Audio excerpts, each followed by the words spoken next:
Harvest Egg and Barmer's Egg Supply Management Information Session. So that's a bit of a mouthful, but anyway, we had some talk around the board for a while about trying to offer some of the newer people that are into the business some idea of what goes on in this business. And I guess looking at the agenda today, what we want to do is give you some idea of basically the mechanics of how things work, and also some of the issues that confront us and that type of thing. So I have to say that going through things, and I'm going to be covering a couple of the first sections, there's a lot of information that Bill Mitchell, our head of our Public Affairs Department, pulled up that I don't think I was even aware of, or if I was, I've forgotten over the years. So anyway, again, I just want to welcome everybody here today. I'm glad you could make it, especially with the inclement weather. There's no excuses, though, that somebody's going to be out combining today, that's for sure. Thanks for taking the time, because even though you're probably not busy on the fields, everybody has busy schedules, and we certainly want to make sure this is a constructive day that gives you some good information. I want to say that I'm really glad that all of you are part of this sector of agriculture.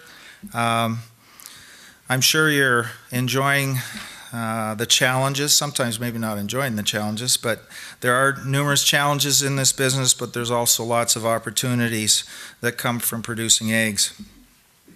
Many of us in this room, I'll look at the very back and see Mr. Hunter, that's been in this business a long, long time. He is a wealth of information.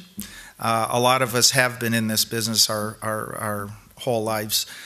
And as our 50th anniversary saying goes, respecting the past, embracing the present, and building the future is certainly what we're trying to get across today. There was an old saying, an egg is an egg is an egg. And that used to be true, but it's far from the truth anymore. As you all know, there's many types of eggs, there's many types of production systems, and there's many uses in markets for the wonderful product that we produce. Our goal today is to share some information with you that will help you better understand how we got to where we are today, and help you understand some of the process and people that are integral in the production of eggs in Ontario and Canada as a whole. I encourage everyone to ask questions during the question periods, and if you're not comfortable speaking, we encourage you to write those questions down, and we will address them from the podium. Also, there are questions relating to current issues that really aren't covered on the agenda, and hopefully we can cover those off in the question and answer period, the forum we're having towards the end of the agenda. I'll quickly go through the agenda, and then I'd like to go around the room very quickly and have everybody introduce themselves, so you can just tell us who you are and what, and Harry says he has a mic, so we'll do that. So just to look at the agenda, again, we're looking at some of the things that, how we got to where we are today. So we're going to talk about the 5 W's of supply management. What are the three pillars and why they're important? Who are the egg farmers of Canada and what is their function? What is the cost of production? How does it work? How is the amount of eggs determined to meet the need or demand in the marketplace? We'll have a break around 3:30 to 3:45. What are process and further process markets and how are they filled? What is EFO's role and mandate related to Ontario's egg and pullet sector? And we're going to have a dinner and then come back and we'll have some information on the function of Farm Products Marketing Commission. Probably, Harry will probably cover off the council too a little bit if there's some questions on that. And then Bill's going to take you through what is networking and how to network. And then, as I say, we'll have an open question and answer forum, and then we'll wrap it up, hopefully around 8:45, 9 o'clock. So anyway, with that, My name's Scott Graham. I'm Chair of Egg Farmers Ontario. I'm from Zone 6, St. Mary's. Just pass the mic around, and I'll wait at the back for it. Colin Van Kessel from Watford, Ontario. Jennifer Parks from Watford, Ontario. Melanie Van Kessel. I'm the mom. Hi, I'm Diane McComb from Zone 2, Middlesex, and I'm a director. I'm Jill Hammond from St. Mary's, Ontario. I'm Kayla Veldman from Embro, Ontario. Megan Veldman from Embro, Ontario. Matt Haverkamp from Listowel, Ontario. Eric Haverkamp from Listowel, Ontario. Antoine Lamoureux from Ottawa. Brian Hostrasser, Director of Zone 7, which is Wellington, Duffer, and Gray, and Bruce. Shelley Hostrasser from Bellwood, Ontario. And Brad Hostrasser from Bellwood, Ontario.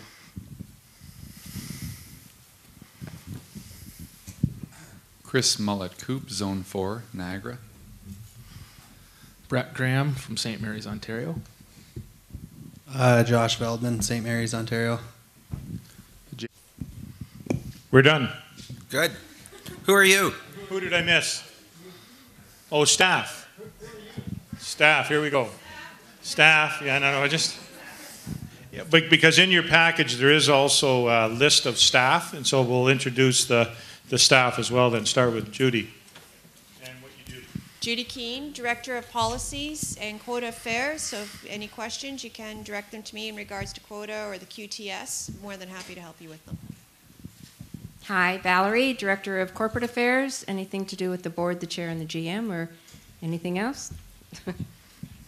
Albert Visser, Director of Operations, work with the field staff. For HACCP and for field counts, etc. I'll come up to Bill. Lee, Director of Finances, and here she's putting some final. Oh, sorry. Just came in. Oh, 3 people came in. Ah, ha, ha. Have you got 3 spots here? Oh, as I said, Lee Hickey, Director of Finance, is just finishing off the budget for next year. Bill Mitchell, Director of Public Affairs.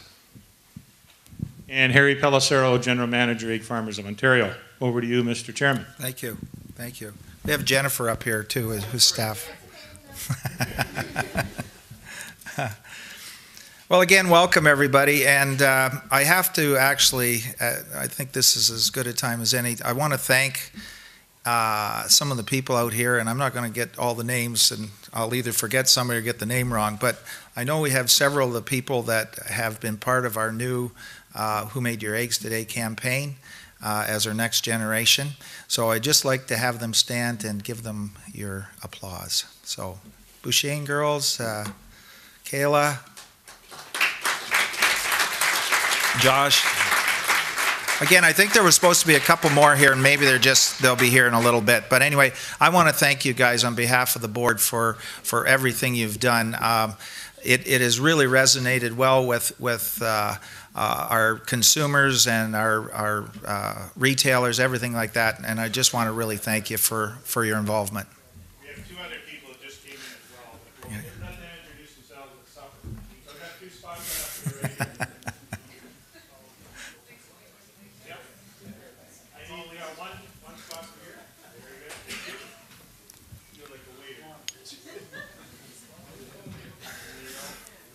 I think anybody comes in after that, after this, will have a levy increase on their eggs. So just you can let them know when they sit down.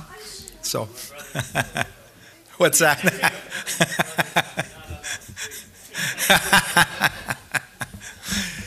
Anyway, hopefully, folks, we can get a lot of good information to you today, and keep it light, and have some fun and some good fellowship here today too. So, anyway, my 2 sections, the 5 W's of supply management. Bill has put together a PowerPoint. We haven't had a lot of time to practice it, but we'll get through it, I'm sure. Anyway, I have to say that when we were doing this, and Bill got me the notes the other day in regard to this, there are a lot of things here that coming into the business in 1975 there was things that took place that I wasn't even aware of. And I do remember how volatile things were when I first got home from school in 75 and got involved on the farm. But grew up on our farm, so had some idea. I remember when I didn't get allowance because the market wasn't too good and things like that. So, and again, it's the whole landscape and environment that we work in today is so different from what we had back then. I have to tell you a little story about a guy that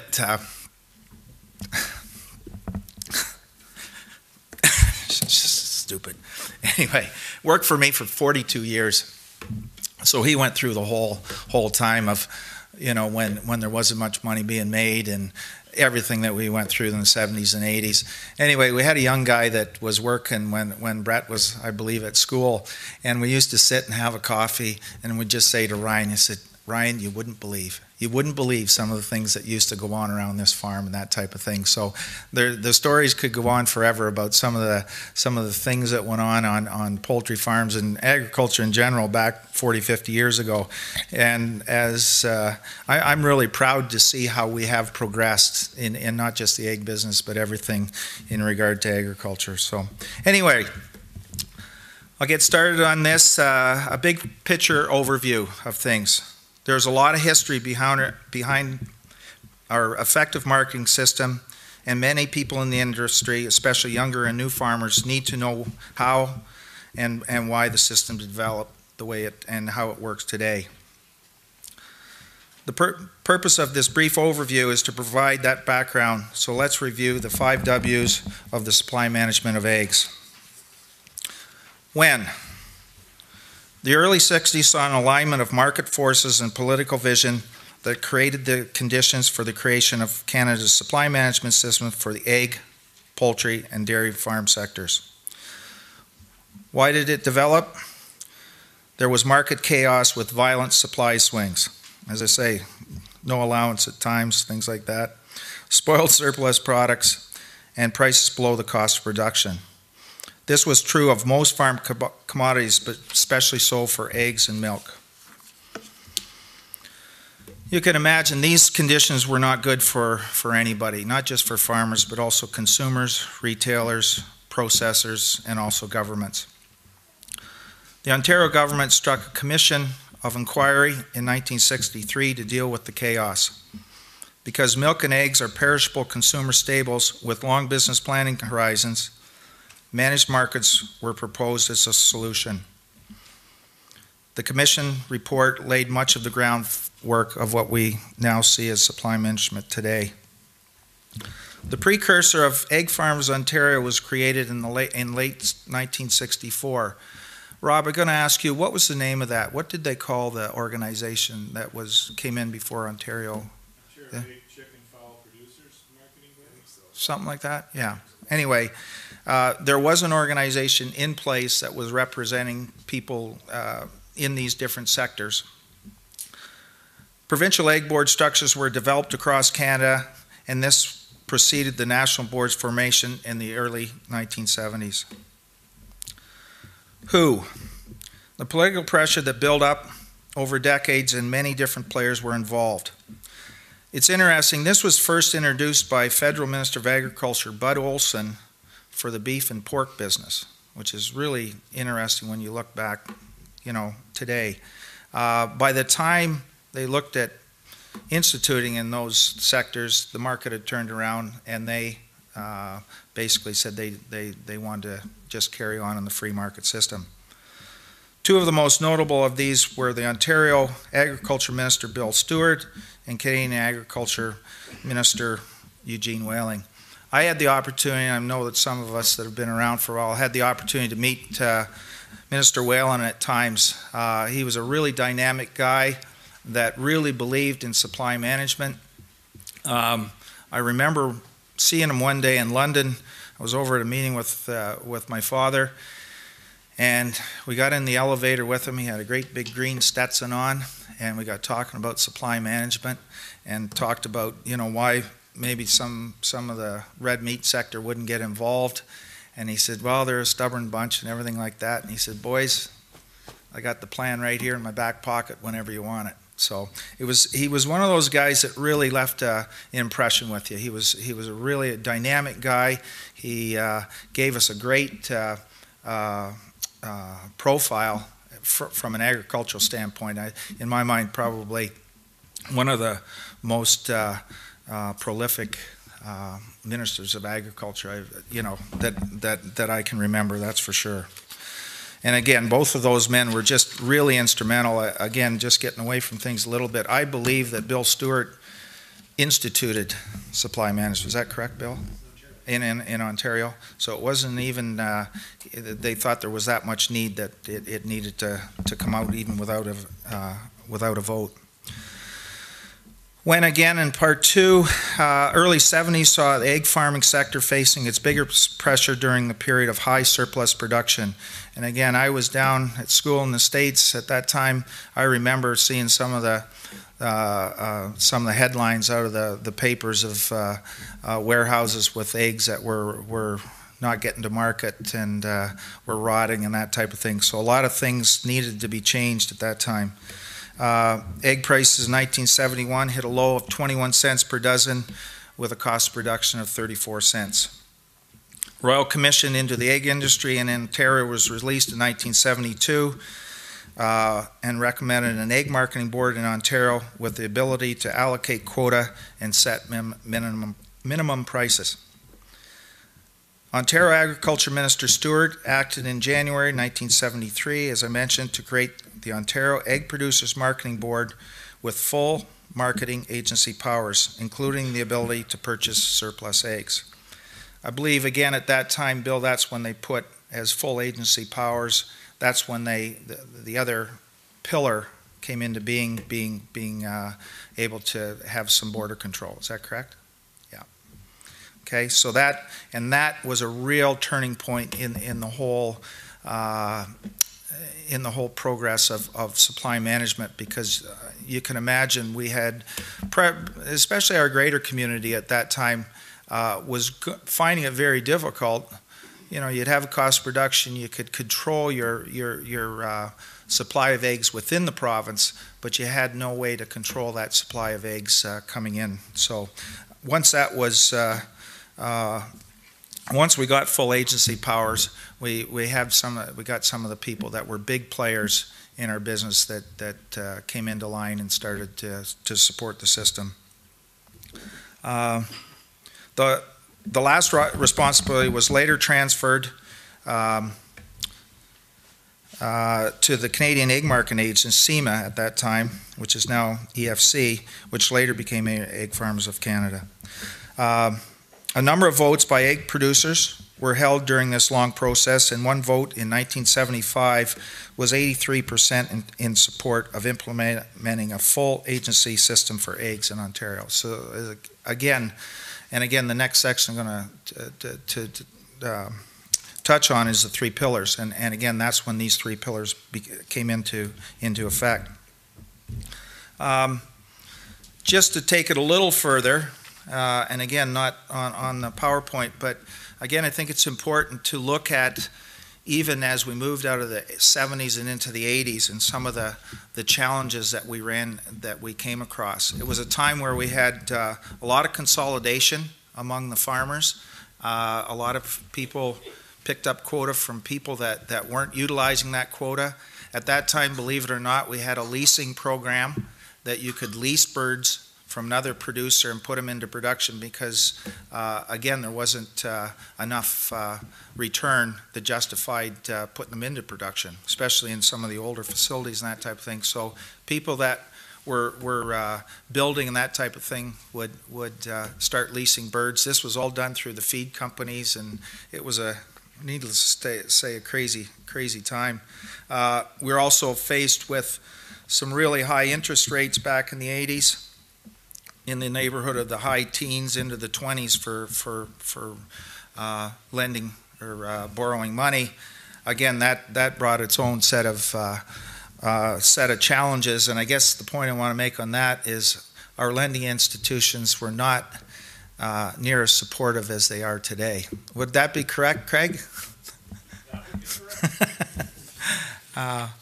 How? The two major requirements for agencies operating within the Canadian supply management context are allocation of quotas and setting prices. The third pillar of supply management, border controls, is the quid pro quo, so in exchange for the first two, the border controls were contributed by the government. Quotas. The provincial boards allocate quotas to the producer level based on allocations made by the National Farm Products Council at the federal level. These farm products decisions are based on an assessment of egg market conditions, import levels, sales trends, and observation of the mechanisms to provide responsiveness to the Canadian market. And I'm sure that Roger will probably give a little more information in that regard. Prices. Prices are set based on the cost of production model of actual Canadian egg production costs. The factors within the model are monitored and updated on an ongoing basis to determine pricing levels. And again, we'll probably get in that a little more in depth as we go along. Actual on-farm data to assess the cost of production model is collected every 5 years to ensure that it's up to date and accurately reflects on-farm costs. Conclusion. History has proven the wisdom of the political vision and determination of everyone who struggled for this solution to the market chaos for Ontario and Canada's egg, poultry, and dairy sectors. We need to continue to develop this system to make sure that we continue the success that we've had. We are always talking about being responsible, being transparent, being accountable for the policies that we put in place. I've seen a significant change in the mindset of not just producers in Ontario, but across Canada over the last 5 to 10 years as to what our market is, our responsibility to this legislation that we have the privilege to work under. I think I have to take everybody back a little bit to the people that took that first step 50 years ago and try to imagine developing a system that well, today is basically the only one like it in the world. And looking at something that was, I mean, it is a different business type of model. I know I took economics where I went to school, and we certainly didn't talk about a supply management model by any means. All based on supply and demand. Again, the rest of the world has based their markets on that. But I think in the long run, this is something that's been developed. Obviously, it was developed by Canadians for Canadians. And I think because of where we're situated, a northern climate, the fact that we're right next door to the biggest food producer in the world, we need something to make our industries viable. And I think, again, that this has worked very well for us. So with that, thanks, Bill. I will ask if there's any questions. And again, just as far as questions go, if you're not real eager to come up to the mic, certainly write them down and pass them up to the front here, and we'll make sure that they're answered. So, anything on that? No? Okay. I'll maybe ask any of the directors. Craig, any question or any stories that you might think might be pertinent to that part of it? I think you covered it well, Scott. Most of them I would have to tell you over a beer. Thanks. Okay. Okay. Anyway, it's a great history, and again, I can't emphasize enough how desperate people, not just in the egg business, but also the poultry and the dairy business were at that time to step out and make a decision like they did. They deserve a lot of credit, and it was quite a process.